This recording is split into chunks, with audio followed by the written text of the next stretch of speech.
안녕하세요. 더 배움 수강생 여러분들. 요즘도 시험 공부하시느라고 고생들 많으시죠? 예, 조금 더 참으시고 시험에 합격하시는 그날을 좀 목표로 해서 조금 더 열심히 해주셨으면 좋겠습니다. 자, 이번 시간에는 9장 파견 근로자 보호 등에 관한 법률, 짧게는 파견법이라고 표현하는 그 법률을 배워보도록 하겠습니다. 자, 이 법을 들어가기 전에 지금까지와는 조금 상이하다라는 걸 알려드리기 위해서 개념을 좀 말씀드리고 갈게요.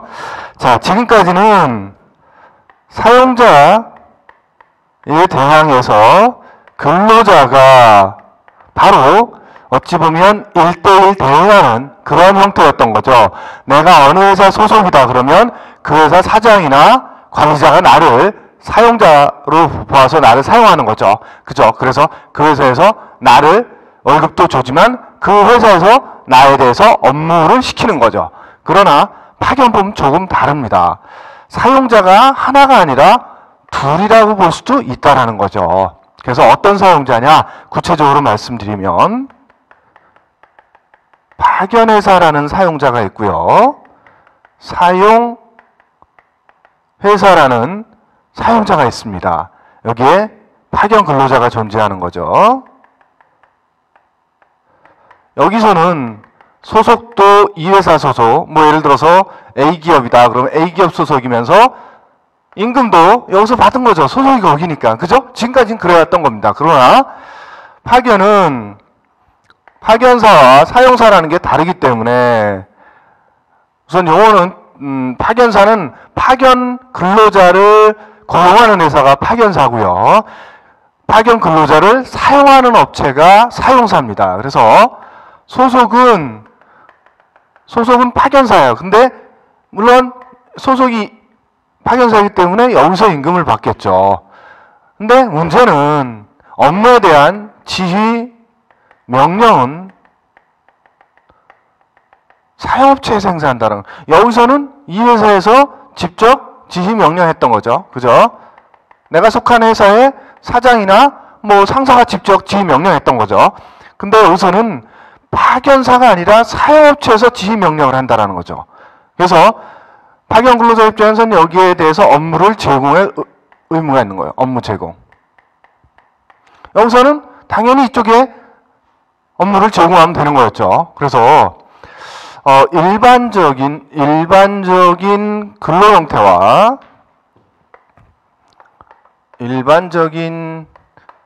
형태와 파견은 조금 다르다. 또 조금 더 나아서 헷갈리시는 분들이 있을 겁니다. 그것까지 말씀드리면 경영상 파견이라는 것과 법률적 파견은 조금 다릅니다. 이 법률적 파견이 지금 근로자 파견이고요. 그래서 일반적으로 경영상 파견은 뭐 예를 들어서 그룹이 있다. 그룹사에 뭐 전산회사가 하나 있다. 그러면 이 전산회사가 뭐 그룹사에 다 들어가서 전산실에서 근무하죠. 이런 게 경영상 파견이고요. 이게 아니라 지금 여기서 말하는 것처럼 법률에 의해서 파견이라는 것은 파견회사에 소속되면서 사용업체에 가서 근무를 한다는 거죠. 그러다 보니까 파견사와 사용사 간에는 근로자 파견 계약을 체결하고 그 계약에 의해서 파견사가 사용사에게 사람을 파견해주는 그런 형태가 된다는 겁니다. 아시겠죠? 그래서 이 형태, 이 삼각형 구도로 되어 있는 거를 꼭 기억하시고요. 여기서 파견이 아닌 도급과 다른 걸 말씀드릴게요. 도급은 여기 사용업체라고 할 수 있는 원청이라고 하죠. 그래서 도급에서는 원청에서 지휘 명령을 하면 안 돼요. 아시겠습니까? 그럼 어떻게 하느냐? 원청업체에서는 이 수급업체의 관리자에게 얘기하면 이 수급업체 관리자가 자기네 하도급 근로자에게 직접 지휘 명령을 내려야 돼. 이게 도급이고요. 파견은 여기서 실질적으로 사용업체에서 지휘 명령을 직접 할 수 있다는 거. 이 차이가 가장 큰 차이입니다. 아시겠죠? 자, 그럼 보겠습니다. 이 법의 목적은 근로자 파견 사업의 적정한 운영을 기하고 파견 근로자의 근로 조건 등에 관한 기준을 확립함으로써 파견 근로자의 고용 안정과 복지 증진에 이바지하고 인력 수급을 원활하게 함을 목적으로 한다. 쉽게 얘기해서 법률의 제목이 뭐였습니까? 파견 근로자 보호 등에 관한 법률이었습니다. 그러니까 파견 근로자의 적정한 근로 조건과 보호를 위해서 만들어진 법률이다. 이렇게 생각하시면 될 것 같습니다. 자, 그 다음에 요에 대한 것들. 근로자 파견이라 하면, 근로자 파견이라면 여기에 속한 근로자가 여기에 가서 근무하는 것을 말한다라는 겁니다. 그래서 파견 사업주가 근로자를 고용한 후 이 사람들을 고용해서 그 고용 관계를 유지하면서 근로자 파견 계약에 따라 이 계약에 따라 사용사업주에게 지휘 명령할 수 있는 것들을 해서 종사하게 하는 거예요. 이게 근로자 파견이라는 거죠. 그다음에 근로자 파견 사업이란 이 파견사가 이 사업 자체를 행하는 걸 근로자 파견 사업입니다. 그 다음에 파견 사업주, 제가 파견사라고 표현했는데 파견 사업주라고도 하고, 자 짧게는 파견사라고도 파견주 뭐 여러 가지 있습니다. 하여튼 파견 사업주는 근로자 파견 사업을 행하는 자, 이 사업 자체를 행하는 거죠. 그 다음에 사용 사업주는 이 파견에 따라서 이 파견 근로자를 사용하는 업체다. 이렇게 이해하시면 될 것 같고요. 파견 근로자는 이것에 의해서 이 파견 사업주에게 속해서 사용 사업주의 업무를 제공하는 근로자다. 이렇게 이해하시면 될 것 같습니다. 그 다음에 차별적 처우라 하면 차별적 처우는 마찬가지예요. 꼭 파견이 아니더라도 차별적 처우. 누구에 대해서 정규직이라고 불려지는 사람들, 법률적으로는 근로 기간이 없는 사람인 거죠. 시작부터 종료할 때까지 정해지지 않은 거예요. 그래서 입사 이후에 뭐 특별한 문제를 해고당하지 않는 이상은 정년 퇴임까지 가는 거죠. 이게 정규직이라고 표현하자 일반적으로. 이 사람들에 대해서 차별하지 말라는 거죠. 누구에 대해서? 비정규직이죠. 비정규직. 그죠? 여러분들 비정규직에는 지금 여기서 나왔던 파견도 속할 수 있고요.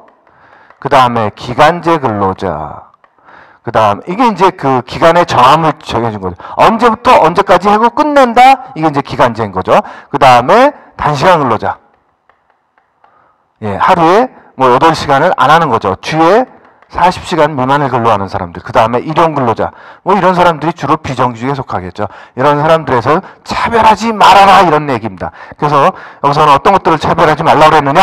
자, 임금, 상여금 정기적으로 제공되는 거죠. 그 다음에 성과금, 그 밖의 근로조건 및 복리후생 등에 있어서의 차별하지 말라라는 얘기입니다. 아시겠죠? 이 용어 관련 부분들이 아직은 이게 이제 그 파견법이 시험으로 나왔던 게 아니기 때문에 이 부분이 좀 시험으로 나올 가능성이 좀 큽니다. 그래서 용어 부분을 좀 명확하게 지금 이 개념을 충분히 이해하신다면 용어가 그렇게 어렵지는 않을 겁니다. 자, 다음은 정부의 책무입니다. 예, 당연히 지금까지 여러분들이 법률을 공부해 보시면서 느끼셨겠지만 어떤 법을 만들어 놨다면 정부나 지자체의 책무는 뭐겠습니까? 예, 그 법이 제대로 시행될 수 있도록 뭐겠어요, 여기. 파견사업주가 제대로 하는지, 사용사업주가 제대로 근로자들에게 제대로 해주는지, 이런 것들을 관리 감독하고 필요한 정책 만들어서 그 정책을 피라. 이런 뜻 아니겠습니까? 똑같습니다. 여기서도 마찬가지예요. 파견 근로자를 보호하고 근로자의 구직과 사용자 인력 확보를 용이하게 하기 위해서 다음 각종 시책을 강구 시행하거나 근로자가 사용자에게 직접 고용될 수 있도록 노력해라. 예. 궁극적인 목적은 이 근로자들이 여기 소속이었다, 여기서 근무하지만 최종적으로 파견 기간이 끝나면 이쪽으로 고용이 되도록 노력을 좀 해주라는 거죠. 그럼 직접 고용이 되는 거죠. 이건 간접 고용이었어요. 왜? 이 회사 직원이 아니에요. 왜? 여기서 소속은 파견사 소속이라고 제가 분명히 말씀드렸잖아요. 그죠? 그 다음에는 이제 파견 기간이 끝나면 이쪽으로 고용이 될 수 있도록 노력해 주라는 거죠. 그래서 첫 번째, 고용정보의 수집과 제공, 직업에 관한 연구, 직업 지도, 직업 안전 기반의 설치, 운영, 이런 것들을 통해서 이 파견 근로가 적정하게 이루어지고 있는지 지도 감독도 좀 하고, 또 파견 근로자가 되도록이면 사용사의 고용이 되도록 노력하는 그런 일들을 해주라는 거죠. 거기에 따라서 조사와 연구가 필요하다면 그런 것도 해주라는 겁니다. 노동부에서. 자, 다음 2절입니다. 근로자 파견 사업의 적정 운영. 그래서 이 파견, 이 사업이 적정하게 운영되는지, 그것들을 어떻게 해야 적정 운영되는지를 법률로서 정해 준 겁니다. 그 첫 번째가 근로자 파견 대상 업무예요. 그래서 여기서 회사에서 파견 근로자를 뽑지만 모든 사람을 여기다 파견 보낼 수는 없다라는 거예요. 그러면 어떻게 되어 있느냐? 현행 법률에서는 32개 직종만 가능하게 되어 있습니다. 원칙적으로는 현행 32개 직종이고요. 사실은 뭐 절대 불가 업무라든가, 그 다음에 파견 불가능 직종을 빼면 사실은 가능한 부분도 있어요. 왜냐하면 그게 이제 간헐적 이런 파견이 있기 때문에요. 그러니까 간헐적 일시적 파견은 그 사람이 공백이 생겨서 어쩔 수 없이 파견을 써야 되는 경우, 예를 들어서 우리 회사 여직원이 육아 휴직을 갔다. 그때 뭐 필요해서 파견 써야 되겠다. 뭐 이런 거죠. 그럴 때는 일시적 간헐적 사유에 해당할 수 있대.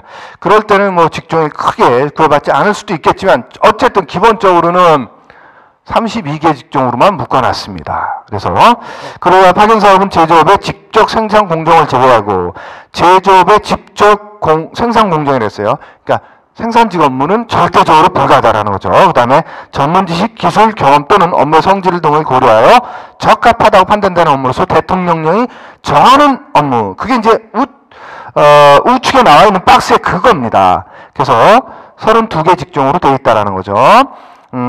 한국표준직업분류 120번 코드, 뭐 컴퓨터 관련 전문가의 업무, 그 다음에 16번 행정, 경영 및 재정 전문가의 업무 해서 뒷장까지 보면 32개 직종이 되어 있다라는 거죠. 두 번째, 이런 규정에도 불구하고 출산, 질병, 부상 등으로 인한 결혼이 생기는 경우라든가 일시적 간헐적으로, 그렇죠, 일시적 간헐적으로는 일단은 인력을 확보해야 될 필요가 있을 경우에는 근로자 파견 사업을 행할 수 있다라고 되어 있다는 거죠. 그래서 출산이나 질병, 부상, 결혼이 생기거나 또 일시적 간헐적, 갑자기 회사가 너무 잘 돼가지고 갑자기 사람을 좀 얼마간 필요하다 이럴 때 쓴다든가 뭐 이런 거죠. 그 다음에 1과 2의 규정에도 불구하고 다음 각호 업무는 근로자 파견 사업을 행해서는 안 된다. 이게 파견 절대금지 직종이라는 거예요. 그래서 첫 번째는 뭐가 있냐? 이게 중요합니다. 그래서 요거는 여러분들 지우더라도 꼭 기억하셔야 돼요. 요거는. 그래서 이게 중요해요. 파견 절대금지 업무. 자, 첫 번째는 뭐라 그랬습니까? 예, 건설 현장에서 이루어지는 거.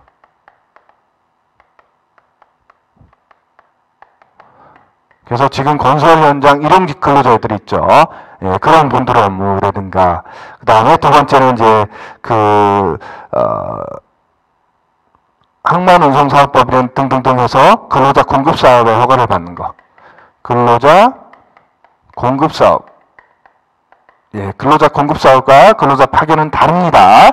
근로자 공급사업은 노동조합이 하는 거고요. 국내에서는 또 어떤 것만 하고 되어 있어요, 지금? 예, 항운 업무죠. 항운 노조가 그래서 근로자 공급사업을 독점하는 거죠. 예. 그 다음에 세 번째는 선언의 업무. 네 번째는, 산안법에 따라서 유효하거나 위험한 업무. 예, 산업안전보건법에 따라 산안법에 따른 위험하거나 유해한 업무. 유해한 업무는 안 된다라는 거죠. 그 다음에 기타 대통령령이 정하는 업무라는 거죠. 파견 대상으로 적절하지 못한 거에 대해서.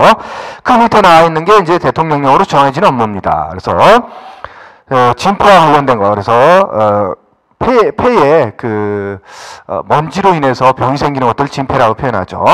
그래서 뭐 그 광산, 광부 업무가 그런 주로 업무가 해석하겠죠.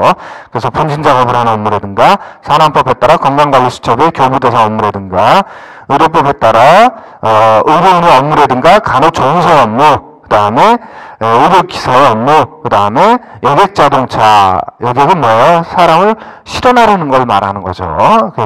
뭐 버스라든가 택시라든가 이런 걸 얘기하는 거고, 그 다음에 화물자동차, 이건 이제 물건을 실어나르는 거죠. 예. 그래서 여객자동차와 화물자동차가 다른 게 사람이냐 물건이냐 이 차이예요. 예. 그런 것들은 해서는 안 된다라는 거죠.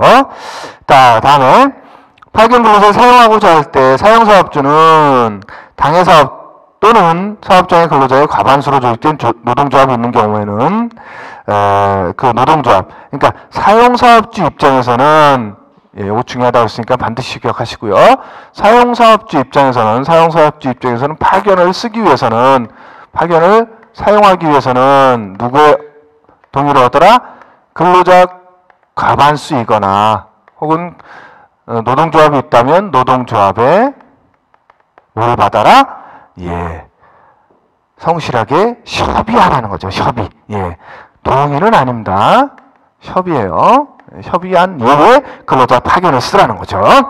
그 다음에 5번 누구든지 1 내지 4의 규정에 위반하여 근로자 파견 사업을 행하거나 근로자 파견 사업을 행하는 자로서 근로자 파견의 업무를 제공해서는 안 된다. 법을 어기면서 근로자 파견 사업을 해서는 안 된다. 이렇게 이해하시면 될 것 같고요.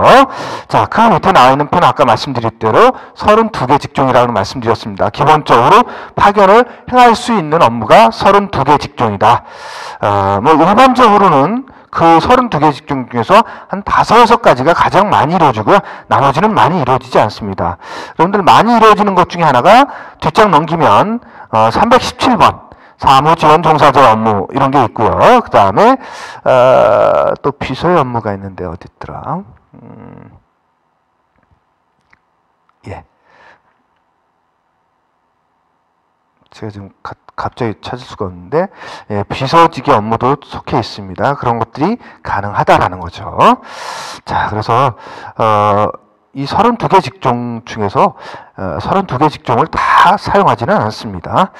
자, 그 다음에 469배 이제 파견 기간. 파견 기간은 파견 사업주가 사용 사업주에게 파견할 수 있는 기간은 최대 2년이라는 걸 기억하십시오. 그래서 보통 뭐 1년 플러스 1년을 행하든 뭐 2개월씩 계속 플러스 해더라도 2년을 초과할 수 없다라는 거죠. 딱 2년까지 이후에는 근로자 파견 사업을 더 이상 행할 수가 없습니다. 사업 자체를 행할 수 없다는 게 아니라 한 사람에 대해서 그렇다라는 거예요. 같은 사람에 대해서. 자, 어쨌든 2년을 초과할 수 없다. 대신 파견 기간이 예외인 사람들이 있어요. 파견 기간이 2년을 넘겨도 된다. 예외인 사람들이 있다라는 거죠. 2년 이상 해도 된다. 2년 이상. 이거가 같은 얘기예요. 그 어떤 사람들이냐? 지금 그 3번에 나오는 것처럼 고령자 촉진법에 의한 고령자라든가 혹은 2번 하단에 나온 거라고 했잖아요. 하단 뭐였습니까? 그 일시적 간헐적 파견인데 혹은 뭐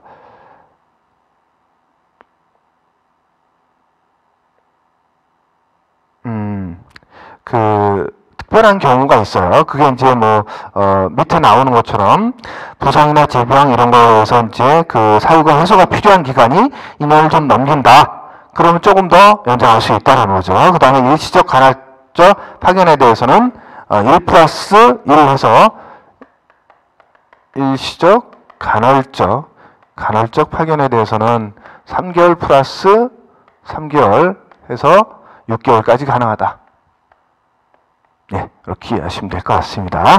그 다음에 고용, 아까 제가 뭐라고 했습니까? 그 정부 입장에서는 파견 근로자가 파견 기간이 끝나면 되도록이면 사용사업주의 고용이 되기를 그런 것들을 많이 추구해야 된다 그랬죠. 그래서 사실은 불법 파견이거나 혹은 파견 기간이 2년이 넘어가게 되면 사용사업주 입장에서는 이 파견 근로자를 고용을 해야 되는 의무가 발생합니다. 이게 고용 의무입니다. 그래서 사용사업주가 다음 각호의 어느 하나에 해당하는 경우에는 해당 파견 근로자를 직접 고용해야 한다 했습니다. 그래서 첫 번째가 대상을 넘어간 거죠. 파견 대상. 파견 대상이 32개 직종인데 그걸 넘어갔다라는 거죠. 그래서 직접 고용. 첫 번째는 파견 대상을 어긴 경우죠. 네, 법에서 파견 이런 직종만 해라 하는데 그걸 아닌 다른 직종을 파견을 받아서 쓴 거죠. 두 번째는 절대 금지 업무 규정. 절대 금지 업무 규정을 어겼을 때죠.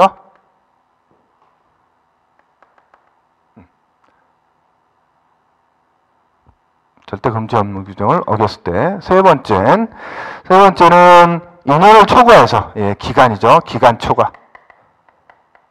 2년 초과한 거죠. 2년 초과해서 사용했을 때나. 그 다음에 일시적 간헐적 파견의 경우 기간을 위반하여 근로자를 파견하는 경우. 그래서 일시적 간헐적은 몇 개월 했어요? 3개월 플러스 3개월이라 그랬죠. 이거를 넘겨서 쓴 경우가 되겠죠. 이런 경우는 직접 고용해야 된다. 또 한 경우가 파견 사업주로부터 규정을 위반해서 규정 위반으로 근로자를 파견 사용했을 때 그때는 직접 고용하라는 거죠. 그 다음에 이래 규정에도 불구하고 파견 근로자가 명시적인 반대 의식을 표하거나 아니 난 그래도 여기 들어가기 싫어요. 그냥 파견 근로자로 계속 살래요. 이렇게 명시적으로 표현. 그런 실제적으로 그런 경우는 없겠죠. 그죠? 그런 경우는 거의 없을 겁니다. 또한 대통령이 정하는 정당한 사유가 있는 경우에는 적용하지 아니한다 해서 밑에 박스에 보면 파견 근로자를 고용하는 의미에서 적용되어야 되는 경우 대통령령의 경우가 있다는 거죠. 사용자가 파산하거나 도산하여 임금을 사용자가 지급하지 못하여 국가가 대신 지급해야 되는 경우 이 회사가 망했어요. 그럼 뭐 들어갈 필요가 뭐 있습니까? 그죠? 망했는데. 그 다음에 천재사변 그 밖에 부득이한 사유로 사업이 불가능해요. 사업 불가능해. 그럼 뭐 들어가나 마나인 거죠. 그죠? 그런 경우에는 이제 직접 고용 안 해도 된다라는 거죠. 다음에 세 번째, 일의 규정에 따라 사용사업주가 파견근로자를 직접 고용하는 경우에 있어서 파견근로자의 근로조건은 어떻게 해야 되느냐? 근로조건. 예를 들어서 지금 나왔던 것처럼 이거는 이제 직접 고용해야 되는 거잖아요. 그럴 때 사용사업주 입장에서는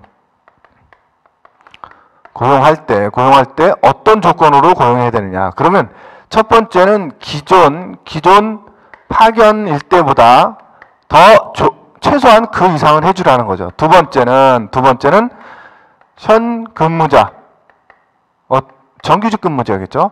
정규직 근무자, 같은 일을 하는 정규직 근무자와 같은 조건으로 해줘야 된다라는 거예요. 예를 들어서 A 부서에 어떤 사람은 정규직이 비서를 하고 있었고 어떤 사람은 파견직이 비서를 하고 있었다.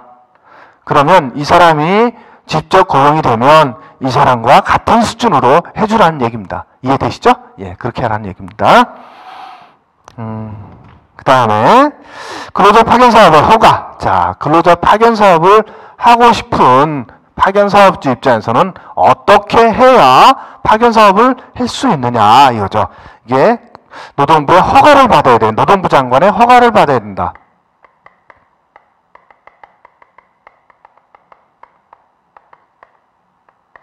첫 번째는 노동부 장관의 허가 사항이다. 두 번째는 그 중요사항 변경하고자 할 때는 노동부 장관에게 신고하라는 중요사항 변경 시 노동부 장관에게 신고해 주라는 거죠. 자, 그 다음에 허가의 결격사유. 허가를 받고자 할 때 결격사유가 발생할 수 있는 것들이 있어요. 그것 중에 하나가 이제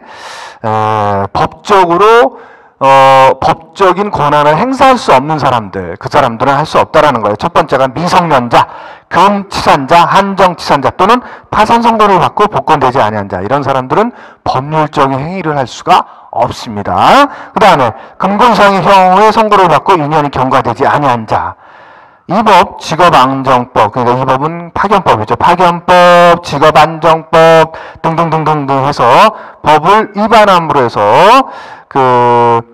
벌금 이상의 형을 선고받고 집행이 종료되거나 집행을 아니하기로 확정된 후 3년이 경과되지 아니한 자, 그 다음에 금고 이상의 형의 집행유예 선고를 받고 그 유예 기간에 있는 자라든가, 허가가 취소된 후 3년이 경과하지 아니한 자, 이거 중요하죠. 허가 취소 후 3년이 경과되지 않았다. 예. 이런 숫자, 제가 인용해서 그랬죠. 3년. 그 다음에 법인으로서 임원 중에 1부터 5까지의 어느 하나에 해당하는 자가 있는 임원이 있다. 그러면 안 된다는 거죠. 또한 허가의 기준은 뭐가 있느냐. 허가의 기준. 자, 그래서 허가 자체는 그런데 허가의 기준은 뭐냐. 첫 번째는 자산과 시설을 갖춰야 돼요. 자산과 시설. 그래서 자산과 시설을 갖출 거. 그래서 그 밑에 박스에 있죠. 자산은 어느 정도 있어야 되고 시설은 어느 정도 있어야 되냐. 그 다음에 두 번째는 특정 소수를 위한 파견이 돼서는 안 돼요. 쉽게 얘기해서 어느 대기업에서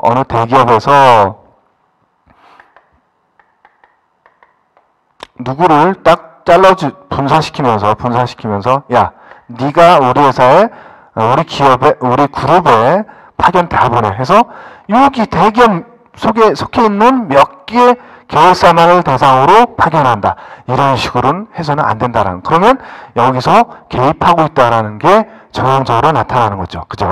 그래서 그렇게 특정 소수를 위한 파견이 돼서는 안 된다라는 거죠. 그 다음에 자산시설, 인적 요건도 있어요. 인적 요건, 여기서 이제 인적 요건은 상시 근로자가 5명 이상이어야 되고요. 그 다음에, 그게 이제 4대보험 다 가입해야 되고요. 그 다음에 자본금이 1억 원 이상. 자본금 1억 이상. 그 다음에 시설이 얼마라고 되어 있습니까? 박스에 20제곱미터 이상. 20제곱미터 이상. 예. 이거 평수로 따지면, 3.3제곱미터가 한 평이니까, 한 7평이 채 안 되겠죠? 이 정도의 사무실을 갖추고 있으면 된다라는 거죠. 자.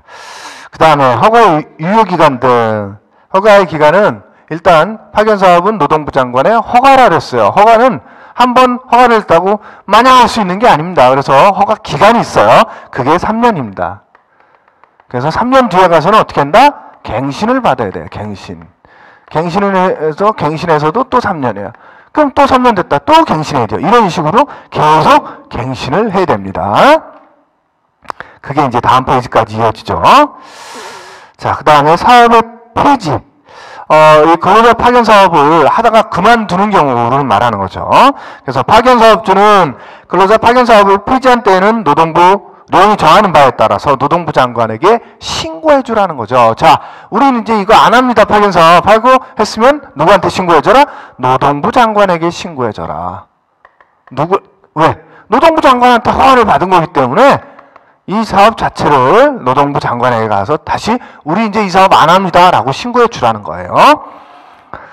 그 다음에 규정에 의한 신고가 있는 때는 근로자 파견 사업을 허가하는 신고일로부터 효력을 잃는다라는 거죠. 신고했으면 그 자체로 이제 근로자 파견 사업에 대한 허가가 효력을 잃어버린다 이런 얘기죠. 그 다음에 허가의 취소 등 해서 노동부 장관은 파견사업주가 다음 각호 1에 해당하는 때에는 근로자 파견사업의 허가를 취소하거나 6개월 이내의 기간을 정하여 영업정지를 명할 수 있다는 거죠. 허가 취소 혹은 영업정지를 할 수 있다. 단 1번과 2번은 반드시 허가 취소해야 된다는 거죠. 허가를 거짓이나 부정한 방법으로 받았다거나 또는 결격사유에 해당하는 게 된 때는 무조건 뭐한다? 허가 취소다. 이거 반드시 기억하시고요. 3번부터는 그냥 영업 취소에 정지에 해당할 수 있다는 영업 정지. 그래서 그 나머지 사항들은 여러분들이 그냥 읽어보시고요. 허가 취소에 해당할 수 있는 1, 2번은 반드시 기억하셔야 되겠죠. 다음 허가 취소 등의 처분 후에 근로자 파견. 자, 예를 들어서 내가 파견사업주가 내가 알아서 그만둔다면 다 정리하고 그만두겠죠. 근데 그렇지 않고 뭐 노동부 장관한테 법을 어겨서 허가를 취소당했거나, 지금 1번, 2번 뭐였어요? 허가를 거짓이나 부정한 방법으로 행했거나, 혹은 허가의 결격사유 규정에 의한 결격사유가 해당되는 경우, 이럴 때 허가를 취소당했어요. 파견사업주 입장에서는. 그럼 이거 할 수가 없잖아요. 근데 사용사업주와 계약도 있죠. 또 파견근로자 파견 기간도 있죠. 이거 어떻게 할 거냐 이거죠. 그래서 그거 허가 취소가 당하더라도 요거는 끝마칠 수 있게끔 해준다라는 거예요. 그러니까 자, 그래서 규정에 의한 허가의 취소 또는 영업의 정지 처분을 받은 파견사업주는 그 처분 전에 파견한 파견 근로자와 그 사용사업주에 대해서는 그 파견 기간이 종료될 때까지 파견사업주의 의무와 권리를 가진다. 이게 무슨 얘기예요? 비록 내가 예를 들어서 3월 1일자로 허가 취소를 당했다라도 이 파견 근로자가 뭐 10명 있는데 10명이 뭐 예를 들어서 12월 31일까지는 파견 기간이 설정되어 있어요. 그러면 그때까지 그 10명에 대해서는 파견업을 계속 행할 수 있다라는 얘기입니다. 아시겠죠? 예. 그러면 파견사업주 입장에서는 사용사업주에 대해서 파견 계약이 유효한 거고, 파견 근로자에 대해서도 그 기간만큼은 3월 1일 이전에 행한 거에 대해서는 권리와 의무를 행할 수 있다라는 얘기입니다. 아시겠죠? 또 일의 경우에 따라 파견사업주는 그 처분에 따른 내용을 사용사업주에게 지체 없이 얘기해라. 자, 우리가 3월 1일자로 허가 취소를 당했어요. 그래서 이제 더 이상 당신네들한테 근로자 파견 못합니다. 지금까지 해왔던 사람들만 저희가 하고 끝내겠어요. 라고 얘기해 주라는 거죠. 아시겠죠? 예. 그래야 사용사업주 입장에서는 그 이후에 또 파견을 받지 않을 거 아닙니까? 그죠? 그 이후에 파견받게 되면요, 이게 불법 파견이기 때문에 사용사업주 입장에서는 직접 고용해야 되는 의무가 발생할 수도 있다라는 거죠. 자, 다음은 경업금지입니다. 파견업을 하는 자는 여기 나와 있는 것처럼 식품 적개곡이나 숙박업, 결혼 상담이나 중매행위를 하는 것과는 겸업해서는 안 된다라는 거예요. 다음 명의대여 금지. 이거 많이 들어보셨죠, 지금까지. 파견 사업을 내가 듣겠는데 다른 사람에게 빌려줘서 해야지 말라는 거예요. 내가 했으면 내가 하라는 거죠. 그 다음에 근로자 파견의 제한. 근로자 파견을 할 수 없는 경우가 있어요. 파견 제한. 어떤 때 할 수 없느냐? 첫 번째가 쟁의 행위 중일 때. 이 회사에 사용업체에 쟁의 행위를 함으로써 그 빈자리를 메꾸기 위해서 파견을 받아서 안 된다라는 거예요. 두 번째는 정리해고 후 일정 기간. 이 회사가 어렵다고 정리해고를 했는데 그 자리에 사람 필요하다고 또 파견을 받는다. 그럼 어찌 되는 거예요? 어렵지 않은 거죠. 예. 그럼 정리해고 할 필요가 없었던 거잖아요. 그죠? 그런 경우에는 근로자 파견을 행할 수 없다라는 거죠. 예. 그 다음에 파견사업주 등의 준수사항 법에 따라서 준수를 하는 거고요. 그 다음에 사업보고, 파견사업주는 정해진 거에 따라서 노동부 장관에게 사업보고서를 제출하라는 거고요. 폐쇄조치 등. 그래서 뭐 예를 들어서 파견사업 하는 사람이 있는데 허가 취소를 시켰는데도 불구하고 계속한다. 그럼 어떻게 한다? 노동부에서 가가지고 간판을 없앤다든가, 그래서 간판을 없앤다든가, 뭐 이런 식으로 폐쇄 조치를 취할 수도 있다라는, 조치를 할 수 있다라는 거죠. 그래서 노동부 장관 허가를 받지 아니하고 근로자 파견 사업을 하거나 허가를 취소 또는 영업의 정지 처분을 받은 후에 계속해서 사업을 하는 자에 대해서는 관계 공무원으로 하여금 당해 사업을 폐쇄하기 위해서 다음에 조치를 취하겠다. 간판이나 기타 영업 표지물의 제거나 삭제, 그 다음에 위법한 것을 알리는 게시물 부착 또는 시설물을 사용할 수 없게 하는 봉인. 옛날 망에 빨간 딱지 붙인다는 표현을 쓰죠. 그런 봉인 등등을 할 수 있다는 거죠. 그 다음에 이런 규정, 이렇게 폐쇄 조치하기 위해서는 미리 파견사업주에게 알려주고 하라는 거죠. 자. 이렇게 해서 이번 시간에는 파견법이 워낙 좀 크기 때문에 한 시간에 다 마칠 수가 없습니다. 그래서 여기까지만 하고 다음 시간에 이어가도록 하겠습니다. 예, 수고하셨습니다.